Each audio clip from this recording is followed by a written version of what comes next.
This play is sponsored by the California Civil Liberties Public Education Program, a state-funded grant project of the California State Library. And now, LA Theatre Works continues our production of Disgraced by Ayad Akhtar.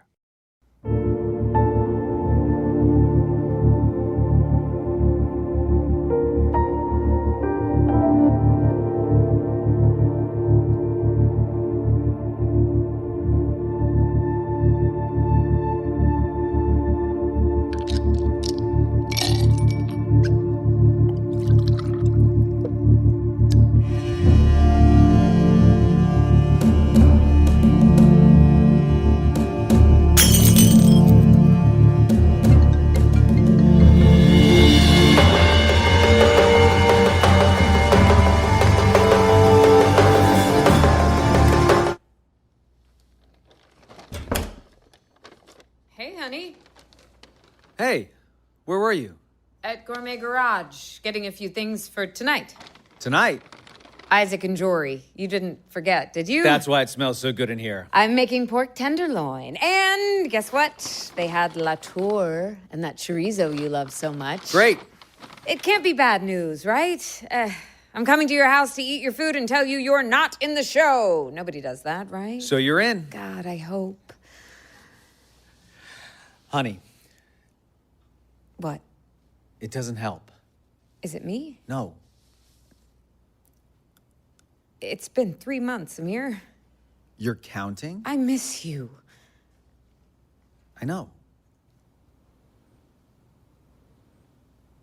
So I'm assuming you forgot the wine? Oh, I did. I'm sorry. Amir? Yeah, I said I'm sorry. What's going on? I had a meeting today with a couple of the partners, if you can call it that. I'm sitting in my office. I'm redlining a contract due at 6. Steven walks in with Jack, sits down, asks me where my parents were born. Pakistan. I said India. That's what I put on the form when I was hired. Why? Technically, it was India when my dad was born. Okay. But the names of the cities you have listed are not in India, Steven says. They're in Pakistan. My dad was born in 1946 when it was all one country before the British chopped it up into 2 countries in 1947. And your mother was born when? 1948. So, wasn't India then, was it? It was Pakistan. My clock is running and I am wasting time on a fucking history lesson. Turns out, Steven is trying to ascertain if I misrepresented myself. It sounds like you did. It was all India. So there's a different name on it now. So what? He knew about my name change. Your birth name is not Kapoor, it's Abdullah. Why did you change it? Didn't he already know? I never told them. They must have run a background check. I changed my social when I changed my name. You never told me that. Yeah, it was before I met you. Well, how did honey, you... Honey, it is not that big of a deal. People do it all the time when they go through identity theft. But you didn't go I should have through... never gone to that hearing. The hearing? Yeah, Steven has been digging around. That was months ago. What does that have to do with anything? A lot, honey. A lot. Have you talked to Mort about this? I can't get a hold of him. Wait a second. What time is it? 10 past. What are they doing here? I still have to get ready. Go, get ready. I'll get it. Yes? Send him up. You gonna be okay? I'll be fine. Can you get the appetizers? They're in the fridge. Go, get ready, honey. I got it.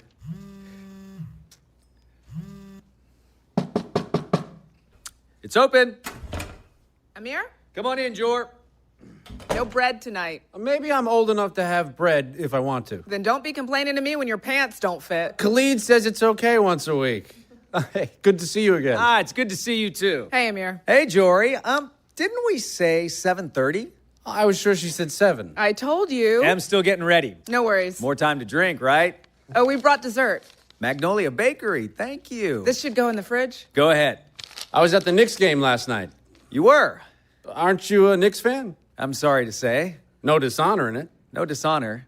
Lots of pain. I'm a Cubs fan. Don't get me started on pain. Oh, the Bart man. I mean, I didn't think he should be killed. Killed? But I had friends. Who's the Bart man? Honey. The fan who stole a ball out of a Cubs outfielder's hand. Moises Alou, 8th inning? And denied the Cubs a trip to the World Series? You don't remember this? It's ringing a bell. Smells great in here. Em is making pork tenderloin. You eat pork, don't you? Every chance he gets. I gotta make up for all the lost years. Could I use your restroom? Down the hall on the left. Right, got it. What are you drinking? You have scotch? Still have that bottle of Macallan you got me. I expect more from you, Amir. We'll finish it tonight. On the rocks. Neat. Oh, you're not kidding around. You hear about Sarah? What about her? She got her terrier back. How? She hired a dog investigator who kidnapped it back from Frank. Lord. Frank's gonna sue her. On what grounds? Just to make her life miserable. two of them? Tell me about it. She and I ran into Frank at the courthouse. Oh, you were in court today. Proctor Insurance arbitration. How'd it go? Fine, we're just dancing around the number now. They have to pay and they know it. They just need a little time to get used to the idea. Was Mort there? Steven took it over. He has me on it now. But Proctor's Mort's. Was. Why is that not a surprise? Mort couldn't be bothered, rather be meditating. Yeah, instead of taking his Lipitor. You know, he took me to lunch and tried to teach me to meditate. I actually tried it a couple of times, ended up gaining 5 pounds. Kept thinking about food. I'd get frustrated, give up, and pig out.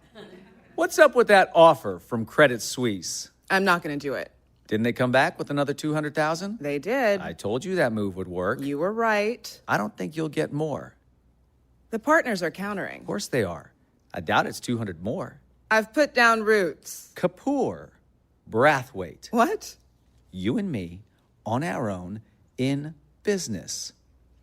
Stephen and Mort got ahead by underpricing the competition back in the day when they were starting out. Well, downtown wasps didn't want to be doing mergers and acquisitions. Yeah, fine. That's why Jews were doing it.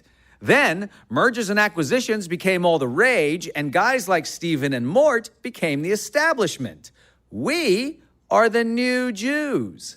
Okay. We go about this the right way, we will get to where LBH is now in a quarter the time it took them. You coming up with this on the fly? That firm will never be ours. It's theirs. And they are always going to remind us that we were just invited to the party. I don't think it's a bad idea. Amir. Who's reading this?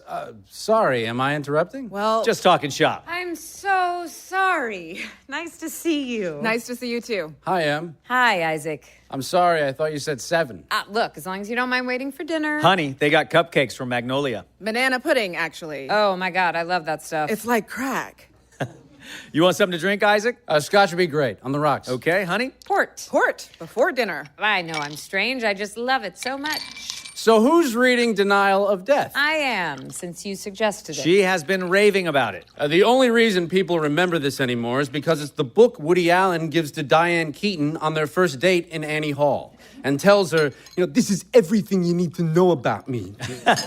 Denial of Death. You should have given me a heads up too. You think? It's an amazing book. I actually got the title for my new show from here. What's the title? The title? Well, first let me say, it's been generations and generations of consumerism and cynicism. Get comfortable. And an art market that just feeds the frenzy. But something's shifting. There's a movement of young artists who are not buying into it anymore. They're asking the question, how to make art sacred again. It's an impossibly heroic task they've set for themselves, which is why I'm calling it Impossible Heroes. She doesn't like it. It sounds like a segment on Anderson Cooper 360. About Paralympic athletes. The Impossible Hero. Very funny. How about you, Em? What do you think of the title? After all, it's your show now, too. You're kidding? The work you're doing with the Islamic tradition is important and new. It needs to be seen widely. Isaac, that's amazing. Thank you so much. Congratulations, Emily. Mazel tov. That is thank incredible. you. I am so proud of you, honey. A toast is in order To your show and to Emily in your show. Cheers. Cheers. So, how many What? of her paintings? That's my husband, always talking numbers. I've got room for 4 or 5. 5. That sounds great. I definitely want that one. The couple I saw in the studio, and I've been thinking about the study after Velázquez's more, but I'm not sure. More. Haven't heard that word in a minute. I did a portrait of Amir a few months ago after an episode we had. I had just been to the Met and seen the Velázquez painting. Which one? A portrait of Juan de Pareja, who just happened to be of Moorish descent. It might be the finest painting at the Met. Those dots of white at the top of his eyes. Here, this is the original portrait. Oh, of course. It's a study after the Velázquez. I'm using the same palette, same composition, but It's a portrait of Amir. Your very own personal Moor. Muse is more like it. I think I'd rather stick with the abstract pieces, keep the impression of your work consolidated. But I'm tempted. I mean, it's a stunning portrait. Quite a tribute to you, Amir, if you ask me. You think? Well, standing there in your black suit, silver cufflinks, perfectly pressed lily-white dress shirt, which is so magnificently rendered. You can almost smell the starch off of the shirt. Not starch, Isaac. Just ridiculous thread count. People do not stop talking about your shirts at the office. Really? Sarah was joking, you must spend half what you make on shirts. I wouldn't be far from the truth. Charvet, always. How much do those run? $600. Dollars? So there you are in your $600 Charvet shirt, like Velasquez's brilliant apprentice slave in his lace collar, adorned in the splendors of the world you're now so clearly a part of. And yet, Yeah? the question remains The question. of your place. Well, not you, of course. It's for the viewer. After all, it's a painting. I like the stuff she was doing before. The landscapes? Not a huge fan. Isaac? Well, what? She knows that. I think it's smart she moved on. It's not as fertile a direction for her. I think the landscapes are very fertile. Amir, What? we both know why you like the landscapes. Why? Because they have nothing to do with Islam. Oh, what she's doing with the Islamic tradition has taken her to another level. A young Western painter drawing on Islamic representation, not ironically, but in service. It's an unusual and remarkable statement. What's the statement? Islam is rich and universal, part of a spiritual and artistic heritage we can all draw from. What was that thing you said in London at the Frieze Art Fair about humility and the Renaissance? Right. The Renaissance is when we turned away from something bigger than ourselves. It put the individual at the center of the universe and made a cult out of the personal ego. God, I love that. That never happened in the Islamic tradition. It's still more connected to a wider, less personal perspective. I'm using that in the catalog. Stop it. I'm serious. You know, that's the same thing Michelle Bachmann says. That the Renaissance is when it all went wrong because that's when we turned away from God. Amir, I'm not Michelle Bachmann. Nope, of course not. You've got a major career ahead of you. I'm just one of the first to get to the party. Emily Hughes Kapoor, a name to be contended with. Here, here. Kapoor. What? I don't know. I've always wondered what kind of name that was. Indian. Why are you asking? Did I say something wrong? Stephen came into the office today and asked me the same thing. He did. You know, it's a pretty common Punjabi name. Oh, I'm headed to Delhi day after tomorrow. That's in Punjab, isn't it? Not really, but same country, so why not? What are you doing in Delhi, Isaac? Sathi Sikander has deigned to offer me a studio visit. How exciting. I love his work. You going too? Ezra has school. Jory's being polite. It's not because Ezra has school. No? I have a little bit of an issue when it comes to flying. That's one way of putting it. I hate flying. It's a primal thing. The thought of not being on the ground opens up this door to like every fear I have. Panic attacks. I'm not at my best, and the hysteria around security only makes it worse. It's a nightmare at the airport. And now there's a whole new attraction. You get to decide between being ogled over or felt up. Oh, felt up, definitely. Why is that not a surprise? It actually calms me down. What's it like for you? What? Security at airports. I mean, you hear stories. I wouldn't know. I cut right to the chase. He volunteers himself. He goes right to the agents and offers himself up. What? To be searched? I know they're looking at me. So I figure, why not make it easier for everyone involved? Never heard of anyone doing that before. On top of people being more and more afraid of folks who look like me, we end up being resented too. Those agents are working hard not to discriminate. Then here's this guy who comes up to them and calls them out. Pure, unmitigated, passive aggression.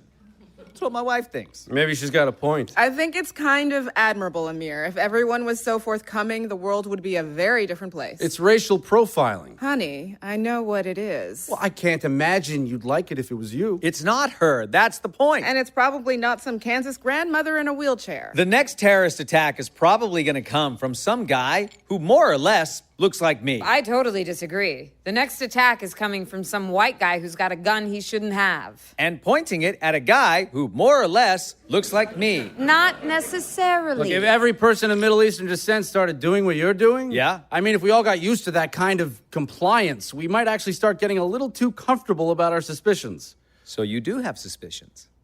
I mean, not me. I'm just saying. Look, hell, I don't blame you. Wait, what? That was Abe. What's he calling you about? Did he call you and you not call him back? Yeah, a couple times. So he's calling me now. You gotta work on that, honey. Another port? You guys hungry? Getting there. I'm starting us with a fennel salad. Do you eat anchovies? Love them, and I love fennel. Her fennel anchovy salad is a classic. A fucking classic. See, honey, an exemplary instance of spousal support. He never compliments me on my cooking. I do most of the cooking. Because you don't show me any love when I do. Cooking is not your strongest suit. I can't believe you just said that. You don't have to eat what she cooks. Ezra loves my cooking. Your Kraft macaroni and cheese. And my Swiss Miss hot chocolate. Look, you make a good omelet. I haven't made an omelet in ages. Might be the best thing about them. Oh, I am not listening to any more of this. Would you like some help? Thank you, Jory. I would love some. Just keep her away from the ingredients.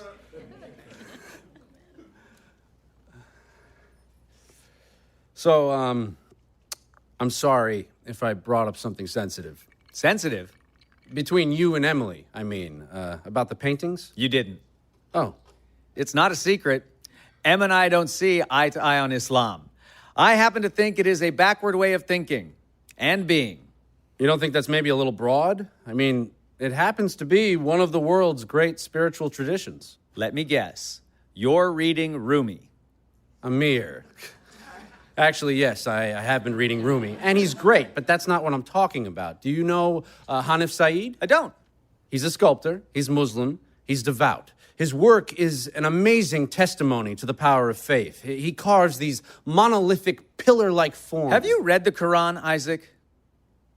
I haven't. When it comes to Islam, monolithic, pillar-like forms don't matter. And paintings don't matter.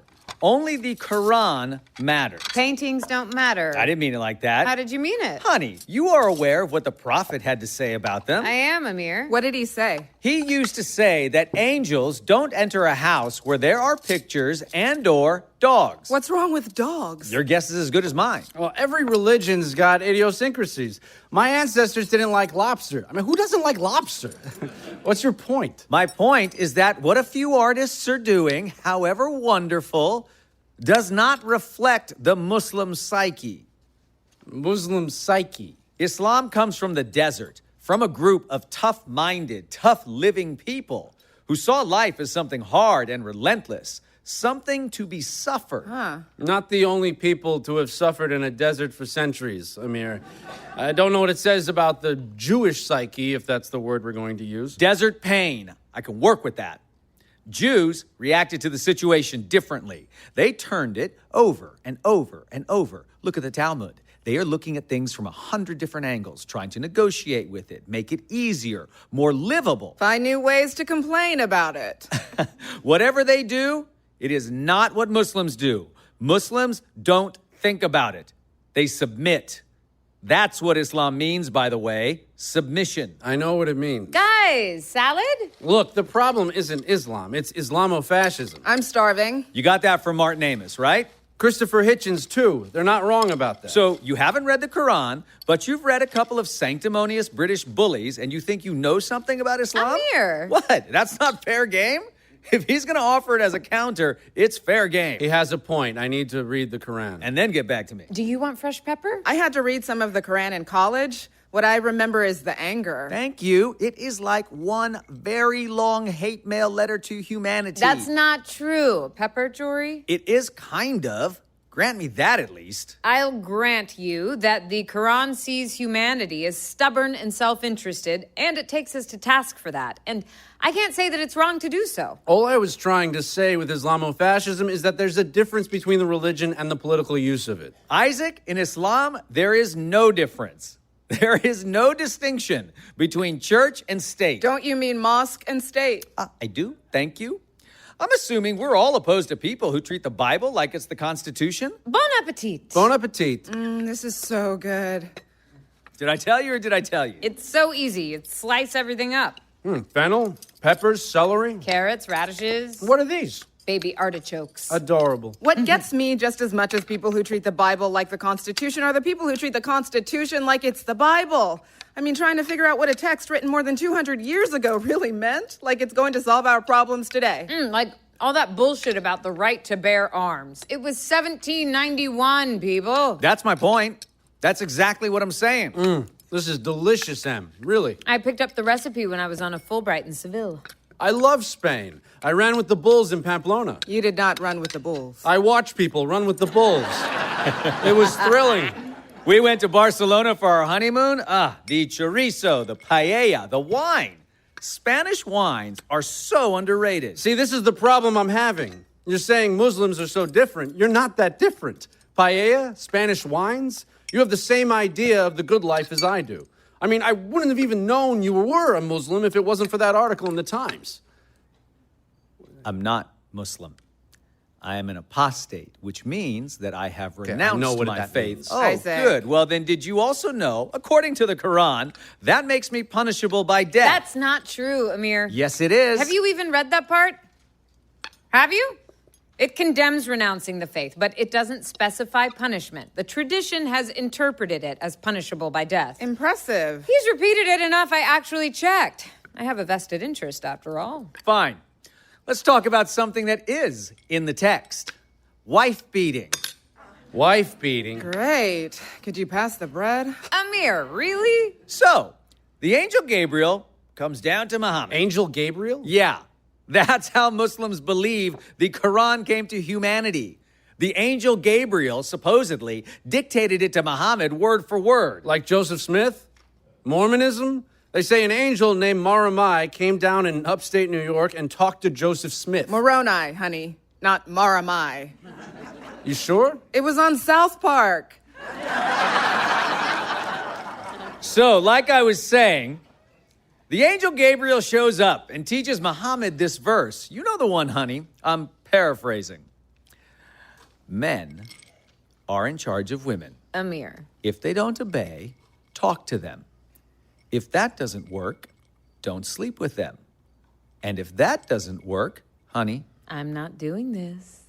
beat them. I don't remember that being in the Quran. It's in there, all right. The usual translation is debatable. Only for people who want to make Islam look all warm and fuzzy. The root verb can mean beat, but it can also mean leave. So it could be saying if your wife doesn't listen, leave her, not beat her. Sounds like a pretty big difference. That is not how it's been interpreted for hundreds of years. No, see, sometimes you just have to say no. I don't blame the French The French. for their problem with Islam. You're okay with them banning the veil? You do have to draw the line somewhere. Okay, Mrs. Kissinger. Endearing. Well, I'm married to a woman who has a Kissinger quote above her desk in the den. If faced with choosing justice or order, I'll always choose order. Why do you have that above your desk? To remind me not to get lost in the feeling that I need to get justice. You pull yourself out of the ghetto, you realize real soon order is where it's at. Me, justice, always. You know what they say. If you're young and not a liberal, you've got no heart. And if you're old and not a conservative, You got no brain. Okay, I happen to know a few very brilliant Muslim women who choose to wear the veil. You really enjoy playing the contrarian, don't you? I'm not playing the contrarian. who do you know that wears the veil? You wouldn't know them. I think you're making it up. I'm not. So who? Khalid's sister. Khalid. She's a professor of philosophy at Cornell. She wears the veil. Khalid, your trainer? You trained at Equinox? Yeah, I know Khalid, balding, with the guns. that's him. I didn't know you trained at Equinox. For years. Which one do you go to? What's your point? My point is, Khalid may be a trainer, but he comes from a ridiculously educated Jordanian background. All the women in his family wear the veil by choice. It's not always what people think. It's a source of pride for a lot of Muslim women. First of all, they are probably wearing headscarves, not the veil. It is not the same thing. The veil is evil. You erase a face, you erase individuality. Nobody's making men erase their individuality. Why is it always coming down to making the woman pay? There is a point at which you just have to say no. Just say no. That is what Muhammad didn't do. Here's the irony. Before becoming a prophet, he was adamant about his followers not abusing women. Then he starts talking to an angel. I mean, really? I still can't believe I've never seen the parallel with Mormonism before. You keep saying that like it means something. Both religions where you can have multiple wives too, though I think Mormons are okay with dogs. You still don't get it. Get what? That you're full of self-loathing? Isaac, the Quran is about tribal life in a 7th century desert. The point isn't just academic. There is a result to believing that a book written about life in a specific society 1,500 years ago is the Word of God. You start wanting to recreate that society. After all, it is the only one in which the Quran makes any literal sense. That's why you have people like the Taliban. They are trying to recreate the world in the image of the one that is in the Quran.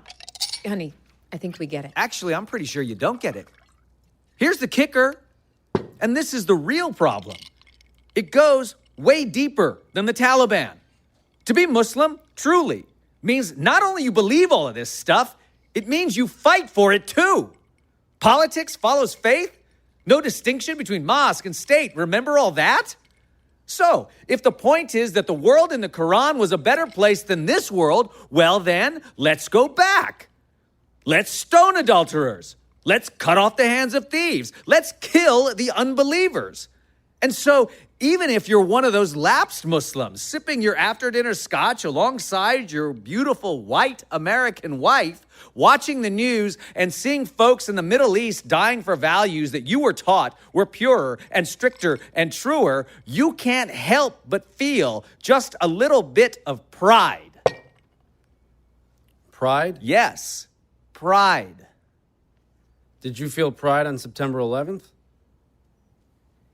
If I'm honest, yes. Amir, you don't really mean that. I was horrified by it, all right? Absolutely horrified. Pride about what? About the towers coming down, about people getting killed? That we were finally winning. We? Yeah. You see? I forgot which we I was. You're an American. It's tribal, Jor. It is in the bones. You have no idea how I was brought up. You have to work real hard to root that shit out. Well, you need to keep working. I am. What? That's enough. I'm gonna go make you some coffee.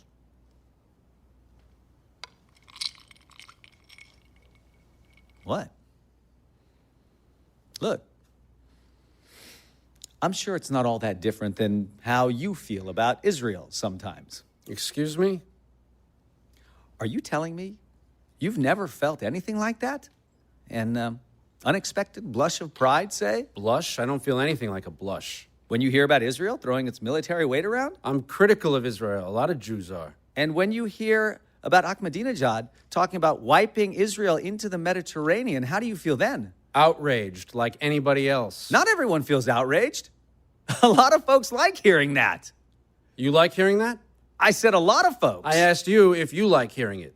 Do you like hearing about Israel getting wiped into the ocean? Isaac. What? I want to know.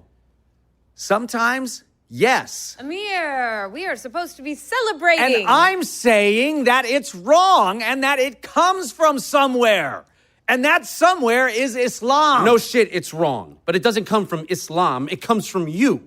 And Islam has no monopoly on fundamentalism. It doesn't come from a text. You don't need to patronize me. You've been patronizing me this whole conversation. I think you can bear with being patronized just a little bit.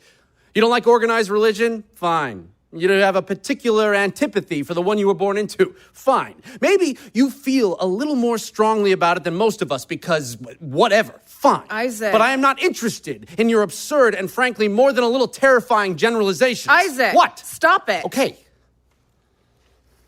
You're naive. I'm naive. Amir, can I see you for a minute? Naive and well-meaning. And you are on a collision course with history. What? What? What a fucking asshole. He's the asshole? Did you hear him? What's gotten into you? Fucking closet jihadist. Will you shut up? I will never understand what you see in this guy. Something's off tonight. I think maybe he knows about me. How would he? He's mentioned Stephen a few times. I don't know. Maybe Mort told him? Well, he's going to find out sooner or later. I wanted to be the one to tell him. I owe him that much. Then you should have told him when it happened. I'm under confidentiality. Well, I don't know what to tell you, honey. I think I need to tell him. You come over here with good news. We should be celebrating. It's Emily's night. I'm going to go out and get us some champagne. I'm going to come with you. Is that okay? Of course. Champagne. And then we're going to have a wonderful evening.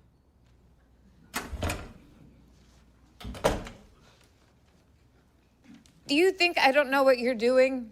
What am I doing? Isaac, please. He's a big boy. He can't handle some pushback? What, you guys get into an argument before we showed up? Why would we get into an argument? You're married. I don't have the marriage you do. You could have told me about the show over the phone. I wanted to tell you face to face. Isaac, London was a mistake. I don't think you really believe that. This is my home. You're in the show now, so that's it? If that's why you're putting me in the show, Of course not. God, the whole idea for the show came from you. Isaac, when they get back, you need to leave. I had no idea your husband was such a mess and a fucking alcoholic to boot. He's not an alcoholic. He had a bad day at the office. Oh, so he knows. Knows? About Jory. What about Jory? They're making her partner. Wait, what? They offered her a partnership. Name on the firm. They're counter to the offer she got from Credit Suisse. When did this happen? Last week? Nobody told Amir. Well, Jory's telling him right now. I don't understand. There's not a lot to understand. They like her. They don't like him. Mort's like his father. Mort doesn't wear the pants. Stephen does. Amir has been there twice as long as she has. Well, there was that whole thing. What? With the imam that Amir represented. He didn't represent him. That's not what the Times said. He went to a hearing. The paper mentioned the firm, and they mentioned Amir, and it looked like he was representing a man who was raising money for terrorists. But that's absurd. That's not what Stephen thought. He went ballistic. What are you talking about? Don't you know this? Jory said your husband broke down, was crying at a staff meeting, and apparently shouted something about how if the imam had been a rabbi, Stephen wouldn't have cared. Stephen thought the comment was anti-Semitic. I'm sorry, but sometimes you people have a problem. We people? The Jews, you see anti-Semitism everywhere. You're married to a man who feels a blush when Ahmadinejad talks about wiping Jews into the ocean. Stephen is a huge fundraiser for Netanyahu. I have no idea why Amir would go anywhere near a guy like that imam. For me. Oh, God. He did it for me. He doesn't understand you. He can't understand you. He puts you on a pedestal. It's in your painting. Study after Velázquez. He's looking out at the viewer. That viewer is you. You painted it. He's looking at you. That expression on that face, shame, anger, pride. Yeah, the pride he was talking about. The slave finally has the master's wife. You're disgusting. It's the truth, Em, and you know it. You painted it. If what happened that night in London was a mistake, Em, it's not the last time you're going to make it. A man like that, you will cheat on him again. Maybe not with me, but you will. Isaac. And then one day, you'll leave him. Em, I'm in love with you. Isaac, we need to get out of here. Honey. What the fuck is going on here? You wait a week to tell me this? And the second I say something that you don't like hearing, you walk out of me mid-fucking sentence? Who are you? What? What? Are you having an affair with my husband? Excuse me? Nobody's having an affair. I walked in here and they were kissing. Well, that is not true. Amir, that's not true. They were kissing there. That's not what was happening. I know what I saw. Now, Isaac told me about them making you partner. Now, I know how much longer Amir has been there than you. I was upset. I was crying. I was consoling her. By kissing her. We weren't kissing. Why do you keep saying that? Are you having an affair with her? Tell me the truth. Honey, I already said nobody's having an affair. So what the fuck were you doing when I walked in here? I was hugging her because she was crying. Don't touch me, Isaac. I was upset that they made you partner. I know how much longer Amir has been there. I was crying. First you steal my job, now you try to destroy my marriage? You are fucking evil. After everything that I have done for you? I know what I saw. Do you have any idea how much of myself I have poured into that place? That closet at the end of the hall where they keep the cleaning supplies, that was my first office. yours had a view of the fucking park. Your first 3 years, were you ever at work before anyone else? Were you ever the last to leave? Because if you were, I never saw it. I still leave that office after you.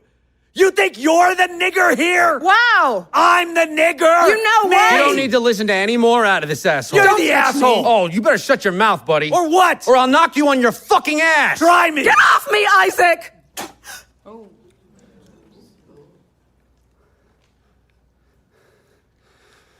There's a reason they call you people animals.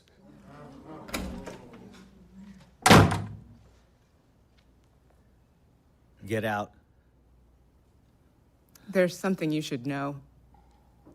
Your dear friend Mort is retiring. And guess who's taking over his caseload? Not you. Me. I asked him, why not Amir?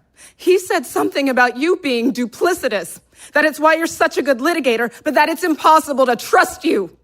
Don't believe me? Call Mort. Ask him yourself. Let me guess. He hasn't been taking your calls?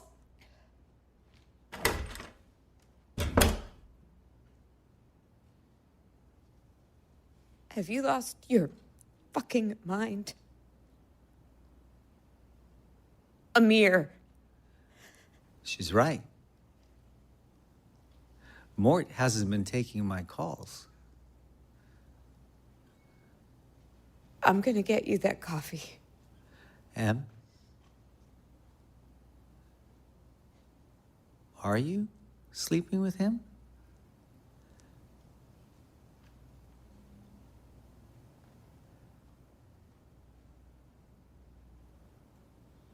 It was in London. When I was at Freeze, we were drinking at... it's not an excuse, it's just... We had just been to the Victoria and Albert. He was talking about my work. Amir, I am so disgusted with myself. If I could take it back...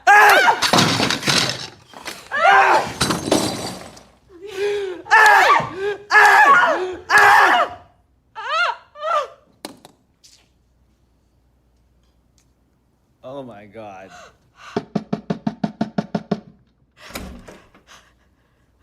Em?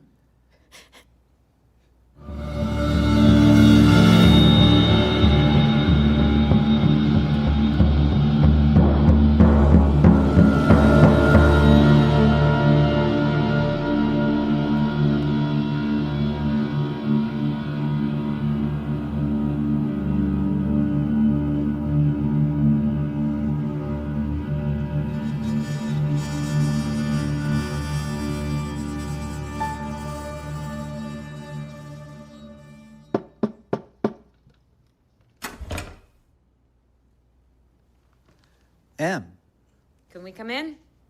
of course. What's going on here? Is everything all right? Huss? Em, what's going on? He's been coming to me. You're a lawyer. You can help him. Tell him. He's not gonna understand. He got stopped by the FBI. What? I didn't get stopped. What happened? All I was doing was sitting in a Starbucks. With your friend, Tariq? Is that the one your mom My keeps parents telling are wrong about him. you? Okay. We were at Starbucks just drinking coffee. Tariq starts talking to this barista who's on break. I can tell she's not into him, but he's not getting the message. She starts asking about our kufi hats and are we Muslims, and then she asks us how we feel about Al-Qaeda.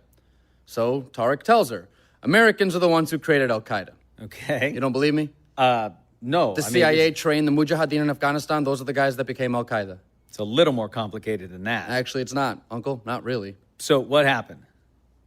So she got snippy, and Tariq got pissed, and he told her that this country deserved what it got and what it was going to get.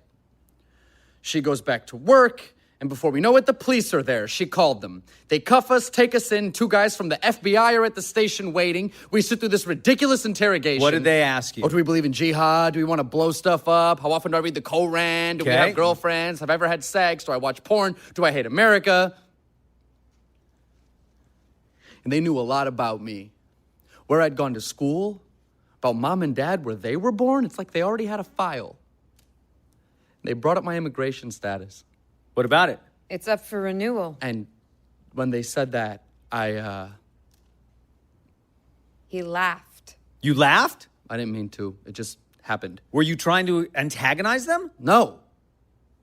I mean, look, I know what they're doing. What are they doing? They're going into our community, looking for people whose immigration status is vulnerable, and then they push us to start doing stuff for them. Okay. Oh, what, you don't believe that either? No, I didn't say that. Look, I can't. You just needed to talk to him. Aunt Emily, stay, please. I'm gonna go get some air.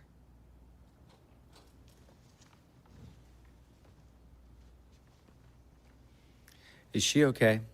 I do not want to talk about that.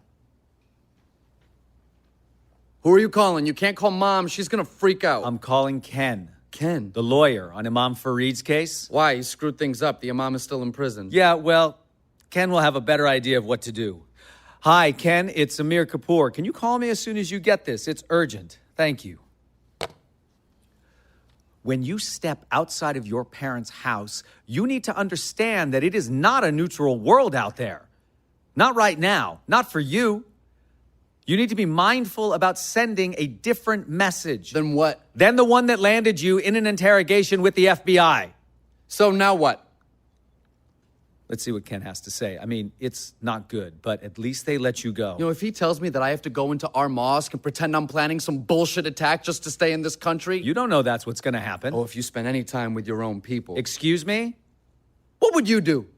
If the FBI asked you to work for them, You are not there yet. What would you do? There are ways to let the authorities know that you are on their side. But I'm not on their side. Well, you might want to rethink that because they make the rules. I knew this was a mistake. No, it is not a mistake. If you are not more careful about this, you will get deported. Yeah? Well, maybe that wouldn't be the worst thing. To a country you haven't known since you were 8 years old. Okay, so maybe that's the problem. Maybe we never should have left. Maybe we never should have come to this one. There is a reason your father came here. It's the same reason my father did. They wanted to build a better life for themselves and for their families and to do it honestly, which is not an option in Pakistan. You don't have a better life. What are you talking about? Look, I know you have to leave this apartment. I know you were fired. I don't know what you think you know. I know what you did to her. How could you? I don't know. You want something from these people you will never get. I am still your elder. You need to show me a little respect. Just because I'm telling you the truth doesn't mean I'm not showing you respect. You forgot who you are. Really? Abe Jensen? I changed it back, man. Oh, so now you think running around with a kufi on your head, shooting your mouth off in Starbucks? Oh, my God. Sitting in a mosque bemoaning the plight of Muslims around the world? It is disgusting. The one thing I can be sure about with you, you'll always turn on your own people. And you think it makes these people like you more when you do that? They don't. They just think you hate yourself. And they're right, you do. I looked up to you. You have no idea. No, you have no idea what it did to me.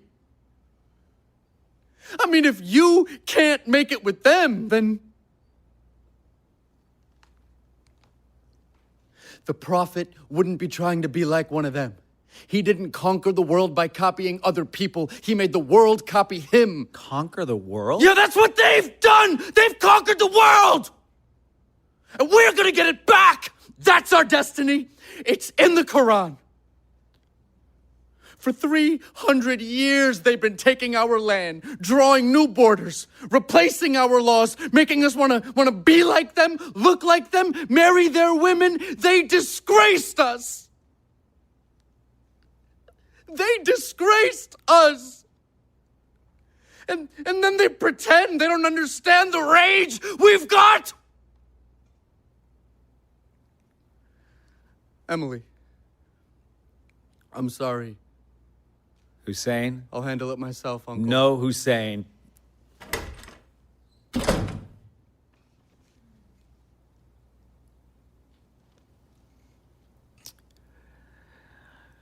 My sister's been telling me about him. Your family needs you. Are you reading my letters? Amir, Look, I told your lawyer I wanted you to have the apartment. I wrote you that. I just don't know the if you... apartment's not mine. I got the painting. It's the portrait. I didn't want to throw it out. If you hate me so much, why did you drop the charges? I don't hate you, Amir.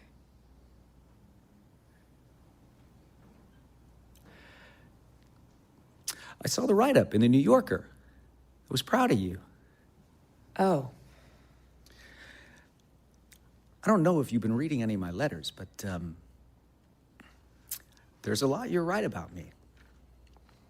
I'm finally seeing what you're seeing. I'm finally understanding your work. My work was naive. No, it wasn't. Why are you saying that? Because it's true. God, Em. If you knew how sorry I am. I know. I had a part in what happened. Em, no. It's true. I was selfish. My work, it made me blind. I just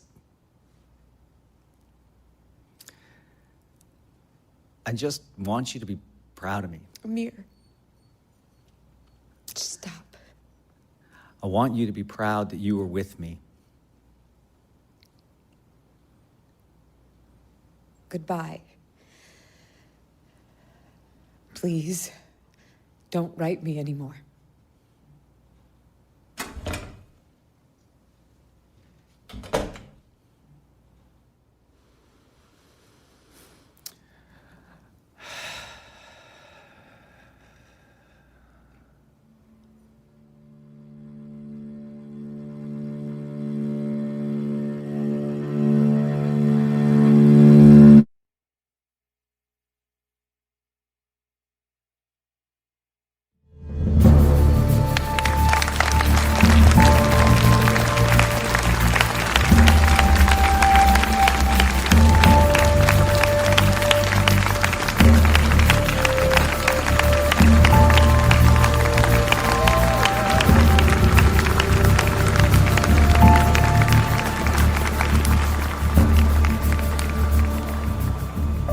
This is LA TheatreWorks' production of Disgraced by Ayad Akhtar, directed by Brian Kite, starring in alphabetical order Geoffrey Arend as Isaac, Behzad Dabu as Abe, Hari Dhillon as Amir, Sameerah Luqmaan-Harris as Jory, and Emily Swallow as Emily. Sound effects artist Aaron Lyons, production manager Rick V. Moreno, music supervisor Ron Lipkin, original music by Mark Holden and Michael Lopez, associate artistic director Annalise Erickson, editor Julian Nicholson, recording engineer, sound designer, and mixer Mark Holden for the Invisible Studios, West Hollywood. I'm Susan Loewenberg, producing director of LA TheatreWorks.